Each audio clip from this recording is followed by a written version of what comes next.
ยาเมมันตึงดึงดึงดึงดึงดึงดึงดึงดึงดึงดึงดึงดึงบ่พาผู้สาวมานอนห้องใหม่บ่ใช่ปินหน้าไปหาพี่ใช้เบิ้งสิครับไปแรงรวยว่ะไปลูกชายก่อนก็ไปแห้งแถวว่าอยู่เป็นยังจังหวะปวดอย่างมากเงินเนาะสาวเป็นเห็นไปเต็มอันนี้ไอ้เดี๋ยวว่าบักเพิ่งเดียวเลยว่ะว่าใช้ผ้าร้อยแล้วยังบ่ทอบุญทเงินใบยังเลยใบพันโอ้หูได้คนนี้เนาะสั่งเป็นเอาไอจีเฉลยเด้อเป็นเงินของน้องสายฟ้าทั้งแม่ผู้ที่ชื่อรถทีแม่เจ้าอะไรเด้อกับผู้เป็นชื่อกะโลให้แหละเพิ่นบอกให้บอกแม่บอกมีแต่ว่าผู้ใหญ่ทางไทยแม่อยู่ฝั่งไทยแม่อยู่ฝั่งไทยครับท่านเจ้าอยู่ดีมีห้างความจืดจะได้ความขายมีปรารถนาสิ่งใดมันจะได้สิ่งนั้นจะรีบเด็ดเบิ้งลูกมันยังขี่ได้อยู่บ่นะครับเนี่ย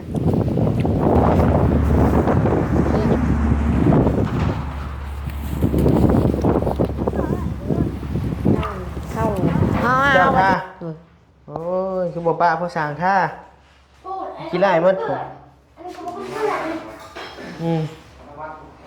อันนี้ก็หดเนี่ยซีฟู้ดฮะอันนี้ทำบริเวณได้ต้นเด้พี่น้องไงอยากบวชกับบ่ได้บวชตั้งเหตุเวรเหตุกรรมยังมาพี่น้องไงยาวเติบเลยยาวคือกันนะเปล่ากันยังบ่ได้ตัดอยู่ผมเติบจะแบบชิวตาอื่น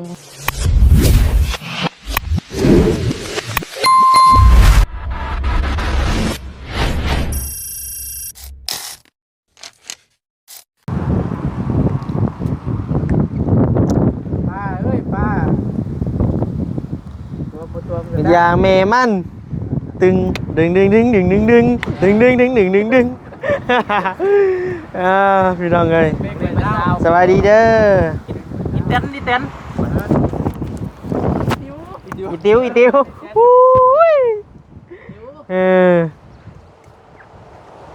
สวัสดีสายฟ้าสบายดีบ่าวเงาสวัสดีเด้อแม่บ่ลูกก็ได้นี่เนี่ยสบายดี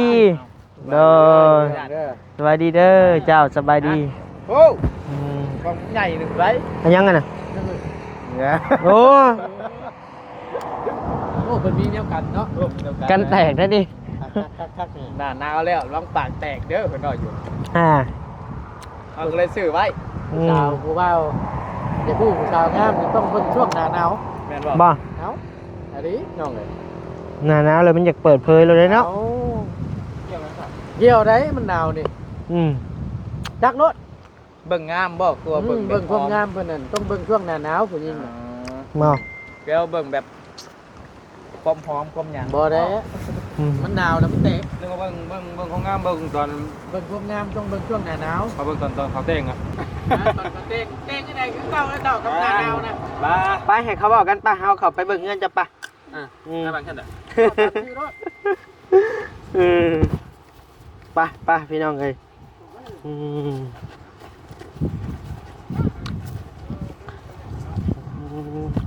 ทางบานิวกับโบได้เอารถเขาในนะพี่น้องเนาะเพราะว่าโบอยากเปิดเพราะว่ามันอยากมีปัญหากันอยู่พี่น้องเอ้ยปัญหาอย่างเพราะว่าปัญหากับพี่น้องน้องสายฟ้าเฮานี่แหละพี่น้องเอ้ยเนาะเพิ่นว่างัวเพิ่นออกบ่ซั่นเดี๋ยวให้หาไม้มาตอกตันเลยเด้อครับเดี๋ยวสิพาเฮ็ดเด้อบาลีก็ว่าบ่โดยไปแล้วปะบ่เดี๋ยวหาใหม่มาตอกตันเลยเพราะว่าคือสิบ่มีรถเข้าแล้วพี่น้องเอ้ยเนาะเพราะว่าทั้งพี่น้องน้องสายฟ้าก็อยากมีปัญหากันอยู่พี่น้องเอ้ยอันแท้จริงงัวเพิ่นบ่ได้ออกทางนี้พี่น้องเอ้ย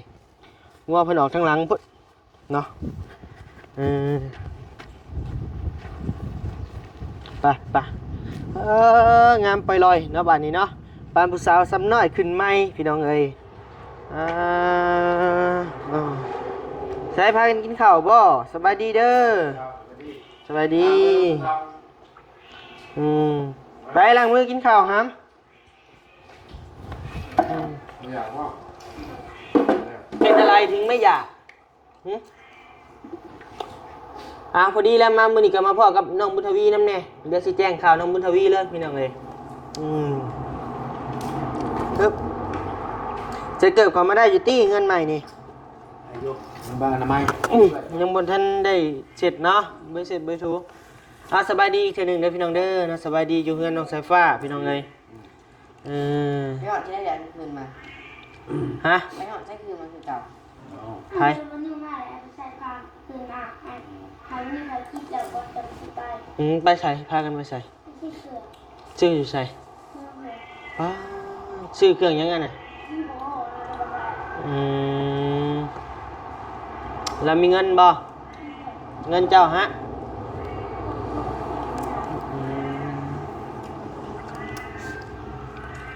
พากันผักเที่ยงกินข้าวตีได้ยังกินอ่ะนี่ ตกจังไหน ต้มเครื่องในสมพักก้อนเลือดบ่นะ เนี่ย สองพอลูกใช้เมียไปมากบ่มือนี่ อันเพิ่นค่าพี่น้องเสีย โดยจะเลยมาผู้เดียวเนาะมือนี่เนาะ ให้มาคาน ใช้ตัวนี้ยังไปท่าเนาะสีเนาะวงนี่วงนี่ บัดชี มัดสี บัด สีอันนี้ได้ซะมันผสมน้ำมันบ่ได้แม่นบ่ บัดใครมาก อ่า พอแต่ลองเบิ่งว่าบ่ได้นักให้บุญทวีโอ้มันแบบคือสีสเปรย์อันเฮาสีนะ แมนมันเป็นสี แซ่บเบิ่นหูดังเป็นวินเหมือนหวานถึง แมนมันเป็นอันสีอันนั้นพอสั่งเลยมันเป็นสีผสมทินเนอร์สีเล็กบ่สีรถบ่นั่นนี่นะมันเป็นสไตล์นั้น ใครบ่มีใส่บ่ง่ายกว่าบ่ได้เก็บตัวนี้กันเลย จะเอากับใครเบิ่ง ทางบุญทวีผมรู้ว่ายันว่าประสางกันเมาอ่ะ เมาเหมือนกัน นั่นแหละมันเป็นสีเล็กมันเป็นสีอันทินเนอร์เลกเกอร์ กิน ทิน ไหม เนอร์ มื้อนี้บ่ได้กินหยังไงบุญทวีกินหยังมื้อนี้นอนกัน มาใช้ฟ้ามันยังพี่มันยังกระเป๋าพี่มานั่งลงงามเนาะเฮือนจ้ะเนาะบัตรมาตัดเป็นสีขาวให้งามบัตรยังสิได้เก็บสีเด้อนี่เนาะ เก็บแล้ว เก็บแถวนี้อีกนี่ เก็บรอบในแล้วเก็บทางนอกนะ โดย ทางในเนี่ยมันลมกับไทยแดง โดย แต่ทางนอกต้องบ่ได้มันลมปัดไปโอ้เพื่อนตัดติดใหม่ ลมแห้งชมบรรยากาศ โอ้ยขี่รถมากจดจักจน ซี่บ่ เช่แล้วปล่อยซองเถื่อนแรกจะซ่าได้ครับแรงไป โดย แต่ถาม60 กะโลนี่แล้วเลยบ่พอ เลิกวันนั้นแล้วมีแต่ตักใส่ซ้ำเท่านั้นแหละซ้ำ2-3มันนะ โดย ห้องกับโมเมนห้องมุนทรีบ่โมเมนห้องใช้ผ้าบาทเอา เป็นยังบัดนี่ ห้องกลางที่เขาห้องพิเศษโอ้คนหล่อนอนเลยนี่ ใส่ห้องพิเศษ พูดว่าห้อง อ้า พิเศษ ว มุนทรีสิง่ายไงโอ้ง่ายแล้วเจ้าถือว่าห้องกลางอยู่พัชนอนบาท น้าบ่าวนอนนี่ได้น้าบ่าวใกล้ไปใกล้มาสิมานอน เลย พอดีแล้วมาแต่ดึกมาแต่ไกลยังไปบ่ได้ เช้ามาลินบุญทวีกะ เมื่อวานนี่ผู้สาวมาแต่ใช้เฮยบ่เนี่ย เอ้า เบิ่งสัมภาษณ์ก่อน โมเมนว่าเจ้าบ่เนาะคิดปัจจัยกับบาวี่เนาะ แม่ พ่อก็เบิ่งโอ้ว่ะแม่ชุกว่าอยู่ไม่โอ้ บ่พาผู้สาวมานอนห้องใหม่บ่ใช้ปินหน้าไปหาพี่ใช้เบิ่งสิ ทองว่ะไปแรงด้วยว่ะไปลูกชายก่อนก็ไปแห้งแถวบ้านว่ะ ว่าอยู่เป็นยังจังว่าบ่อยากมาเฮือนเนาะสร้างเป็น จะเห็นไปแท็บอันนี้ ใจเด้อว่าบักเพิ่งเด้อเอ้ยว่ะ ว่าใช้ผ้าร้อยแล้วยังบ่ทอบุญทวีพี่น้องเอ้ยเรียบร้อยดิฮัม ย่อยแซะ ว่าหยอกสิเด้อพี่น้องเด้อเนาะ บ่ได้จะพูดจังนั้นนะ บ่ได้เลือกพ่อชายบ่ ว่าบ่คันว่ามักนี่นะบ่ได้ฮู้จักอายเด้คำนั้นบ่ฮู้อายเด้ พอจูบก็จูบพอหอมก็หอมติ โอ้ยมันฮู้จักยังแหละ อ่า เพิ่นก็บ่เว้าแล้วความมักความหักมาเล่นกุ๊ก มาคำหมดแล้ว เสียแต่เพิ่นบ่เป็นหนังสือผู้สาวแชทมาพัดให้เมียข่อยเด้รับเป็น อ่านให้ เด้ ดิบัด อ่านให้ พี่ แช กับ ทให้ พี่กับมือ ตาย หักเอาแท้จริงอ่ะผู้สาวบ่ครับ หมู เว้าความจริงโลด หมู หมู่ เลย หมู่ท้องแป๊กกัน ว่าหยอกเด้อทำเด้อ กันหมู่คือใช้ผ้านี่แค่นี้เนาะให้นอนอยู่ห้องเดียวกันก็สบาย บ่มีนอน บ่นอนก็หักบ่พิกากัน อ่า บอกกันบุญทวีจักแหลว เรียบร้อยดิย่อยเสะ เอาพิกาเจ้าเพราะว่ายันว่าเบิ่งเพชรเบิ่งลายนั่นแหละเบิ่งโทรศัพท์แล้วไป โดย ยังบ่ถือดอกคำนี้ อืม คันอีก4-5 ปีเนี่ยบางเทื่อ อ่า พอดีแบบบ่จักหาย คำหมด มาลิดมาเพราะว่าแบบเป็นธรรมดาหะนะ โดย แบบ เข้าใจอยู่ ธรรมดา โอ้ยเนาะ กันว่าคนนี่เว่าความจริงเนี่ยคันได้มักได้หักกันน่ะถือว่ามีหยังกันโอ้อายได้โธ่สิมาใกล้นี่มาก็ชอบนะคันว่าเอาขึ้นว่าชาเจ้าของดอกจักแล้วผู้อื่นกันสิไปหาผู้สาวโอ้ยแหนมยันพ่อยันแม่เขา ยันพอเขาให้แม่เขาให้ดิ อันนี้เห็นคนบักกระดาษนี่ก้อยเฮ็ดบ่มาแล้วสิมาเห็นหน้าเห็นตานี่ก้อยคุณผู้สาวอะ โดยอิ่มได้กินข้าวก็ได้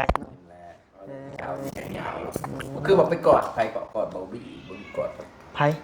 เพิ่นได้เมื่อวานนี่เพิ่นเบิ่งนี่ อันนี้กอดเอาคือกอด จังหวะ บ่คือกอดครับ กอด ไอ้กัน อายผู้สาวบ่ เห็นเจ้าของคิดมากอดผู้สาวเด้เขาเบิ่งว่าว่าโอ้ยทักนะดีแล้วดีแล้วมี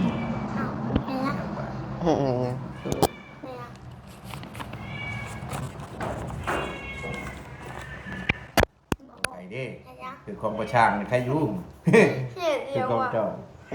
ของเจ้าบอกนกมึงดูฮะขอบใจมึงดู บอกว่าอะไร เอาบ่ฮู้กับนกมึงดูอย่าเว้าว่านกเบิ่งขอบใจ เอา หมูมาจับปากเลย ครับมึงก่อนขอบใจเพิ่นจกมาแต่ของไผบ่ฮู้เพิ่นบ่ได้ ของไผบ่ฮู้ บ่ฮู้ขอบใจ จะดาวดูสิเป็นของไผ1 2 3ดาวเบิ่งสิเป็นของไผ ข้องเวลา ของพ่อช่างจะดิ เขาสร้าง ขอสร้างดิ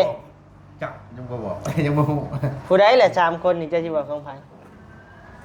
กันว่าบ่พื้นบ่เฉลยนี่มี2จุดนี่กันบ่แม่นของชายผ้าแม่นของพ่อช้าง อืมบุญทวีพร้อมแล้วว่ะ เพราะเขาแนวมีส่วนเด้ช่องน้องช่องนามสกุล แม่ แม่นบ่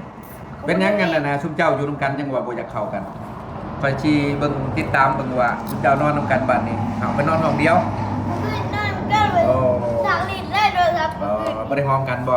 บ่ให้สิถามเบิ่งแนมจะได้ไปจะไปเห็นหยังนี่ฮู้บ่เงินใบหยังอันนี้ ได้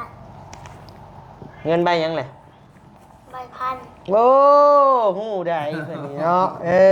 สั่งเป็นเอาไอ้สิเฉลยเด้อเป็นเงินของน้องสายฟ้า แหน่ ทั้งแม่ผู้ที่ซื้อรถถีบให้เจ้าหั่นแหละเด้อกับผู้เพิ่นซื้อกะโลให้หั่นแหละแม่ผู้เดียวกันเพิ่นพากมาให้จำนวนเงิน 4,500 บาทพี่น้องเอ้ยเนาะแต่ว่าแบ่งให้น้องสายฟ้านี่ 2,000 บาทให้บ่าวนิว 2,500เนาะก็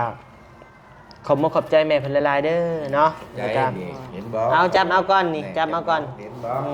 เอาลบมือขึ้นลบมือขึ้นพอช่าง เจ้า สแคปบาทหนึงโอเค ให้จะเก็บไหนวะ สแคปเองมัน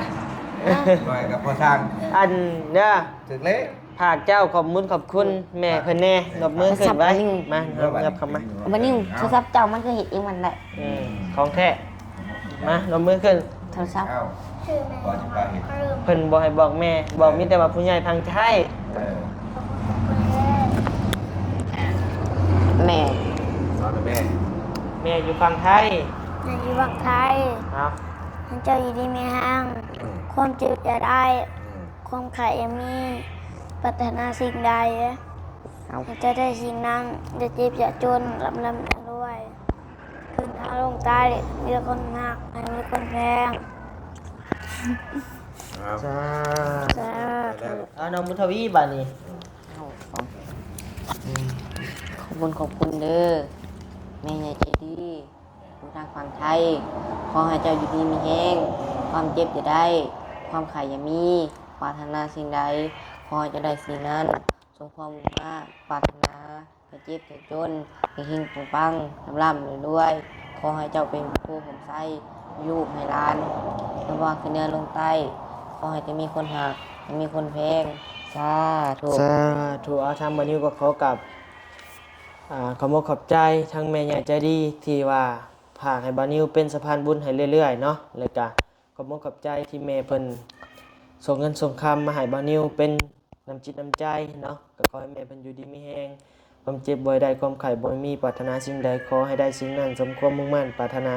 อย่าเจ็บอย่าจนร่ำๆรวยๆเด้อพี่น้องเด้อสาธุใช้เสียงแมวคือห้องดังเนี่ยครับ นี่อยู่ในห้อง ปล่อยมันมาไหมคือขังมันกินข้าวบ่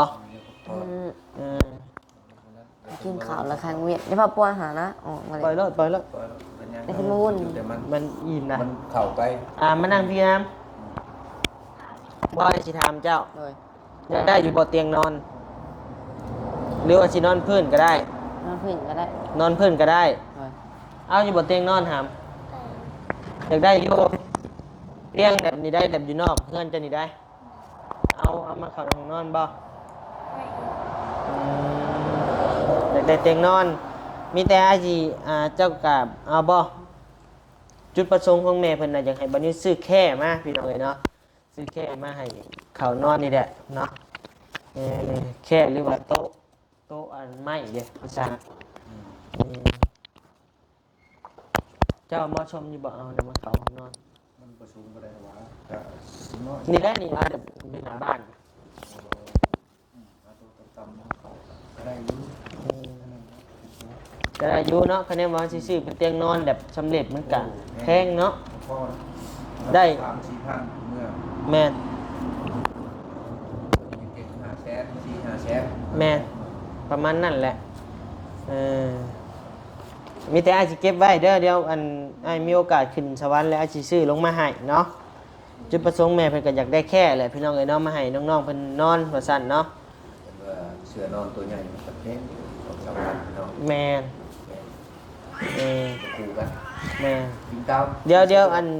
ววันนี้ถามแม่เพิ่นก่อนคะแนนว่าอยากได้เตียงนอนบ่เทื่อก็ซื้ออันเสื้อนอนยางพาราเด้ แม่ ตัวนาขานี่ แม่ มันคือว่าได้ยิน1,200นึงบ่อะนะ แม่ ก็สูงประมาณนี้นะ มันจะ เป็นเสื้อนอนยางพาราของเทียมอะนะเทียมเทียมมันกับยางพาราผสมมันบ่นว่าถึงว่าเทียมดอกเดี๋ยวไปถามเบิ่งราคาว่าเท่านั้นเท่านั้น มาแต่บริษัทอื่นแล้วลูกเฮ็ดหยัง เอาโอเคเนาะมีแต่มื้อนี้ก็มาแจ้งข่าวดีน้องสายฟ้าพี่น้องเอ้ยเนาะโดยเดี๋ยวอาจสิเก็บไว้คือเก่าเด้อฮัมเด้ออาจสิเก็บไว้คือเก่า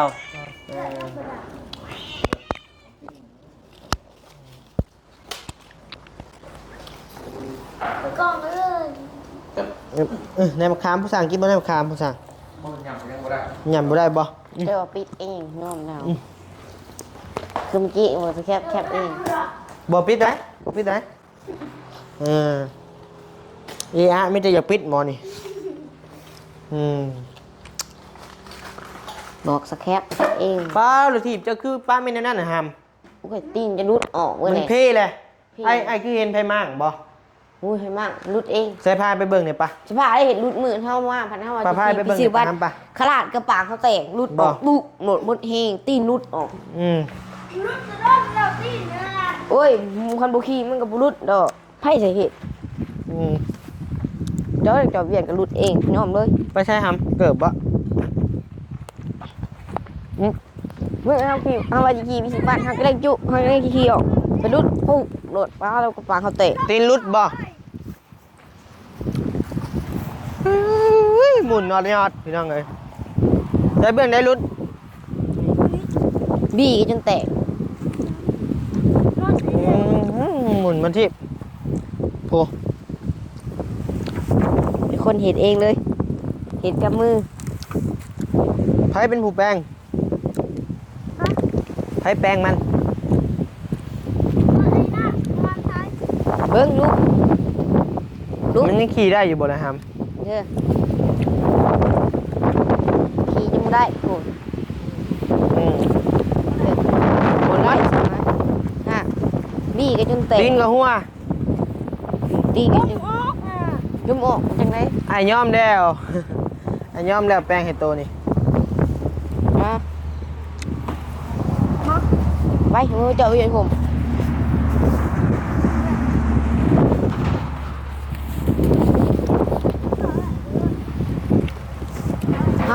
ที่ไปเอาไปขี่ผัดเขาเอาขึ้นผัดตีนรุดปุดน้องเอ้ย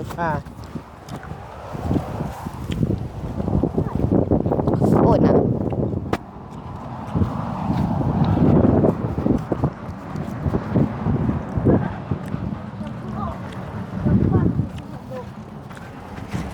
จอดนี่แล้ว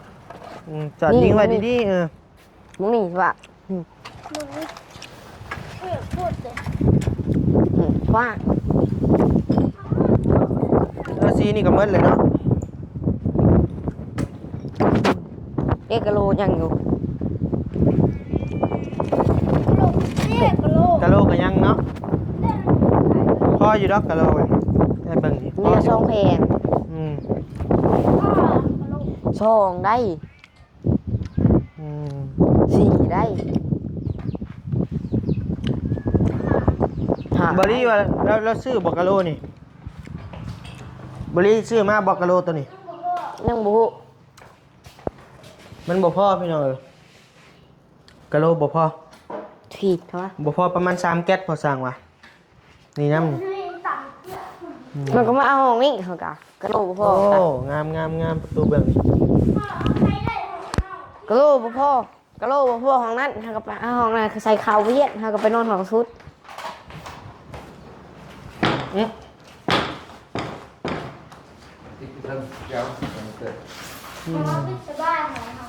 หอนจะสบายหอนจับ เดี๋ยวไปแค้นมันเด้อ อืม อุ่นแล้วแบบนี้ อืม คำว่าพี่เบิดอุ่นเมื่อคืนนี้บอลี่เบิ่งมะกะนาวหนึ่ง โดยเอ้าสีเหี่ยเนาะอยู่นี่เนาะ10 กิโลมัน เลย ไผ่ทาตัวนี้ เท่านี้ทานะ เจ้าท่า เลย โอ้ยคือบ่ปะพอสร้างท่ากินได้หมดผม อันนี้ก็พูดเพื่อน อืม อันนี้ก็พูดเนี่ยซีฟู้ด ฮะอันนี้ทำบริเอได้เองนะนี่ถ้าแต่อันนี้มันอันนี้ เจ้าบ่ท่ากระยาป้ายพอสร้างมันท่ามันจะงาม เลย ไปออกไป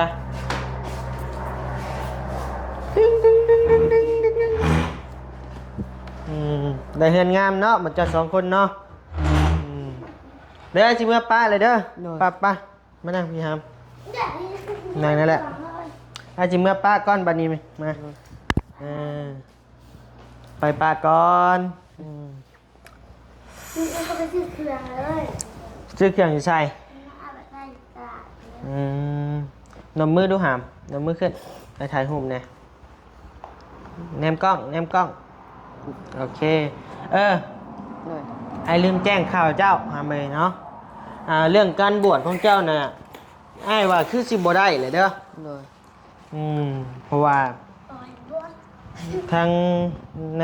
บ้านนี่เพิ่นก็บ่พร้อมนะ เลย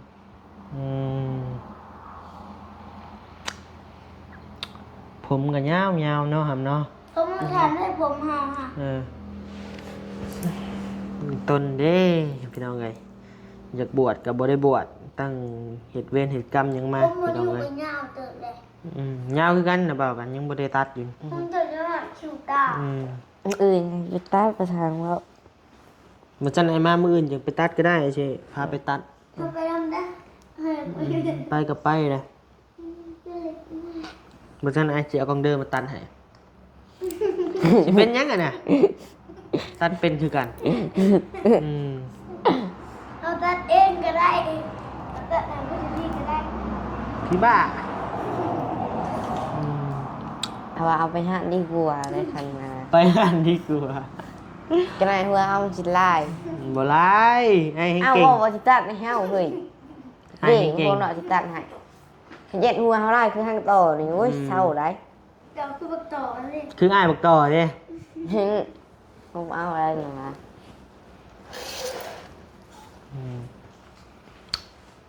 โอเคแล้วมิตรอยู่เฮือนอยู่ซ่านเด้อครับเด้อ สร้างน้ำเผื่อมาอื่น เจ้าอยู่เฮือนอยู่ซ่านเด้ออาสิมาหาเด้อม อื่นน้องทำเจ้า อุ่นเนาะเฮือนจ้ะเนาะเอาโอเคเด้อนะครับเด้ออาสิมาปากก่อน เลย สบายดีปะลุงเพิ่นแน่ ไปดี โดยสบายดี บอกพ่อแม่ป้าลุงเพิ่นสุขภาพเข้มแข็งแน่ สุขภาพร่างกายแข็งแรงขอให้ได้ดีมีแห้งความเจ็บไปได้ ความขายยังมีปรารถนาสิ่งใดขอให้จะได้สิ่งนั้นสมความมุ่งมั่นปรารถนาแต่เจ็บจนเฮงปังร่ำด้วยซา โดยมาทุกผู้ทุกคนเนาะพี่น้องเนาะโดยเอาอยู่ดีไม่แห้งบัดนี้ก็ได้เนาะพี่น้องเนาะร่ำรวยเด้อพี่น้องเด้อเนาะบ๊ายบายพอกันใหม่ในคลิปหน้าพี่น้องเลยเนาะโดยบ๊ายบาย สวัสดี อืม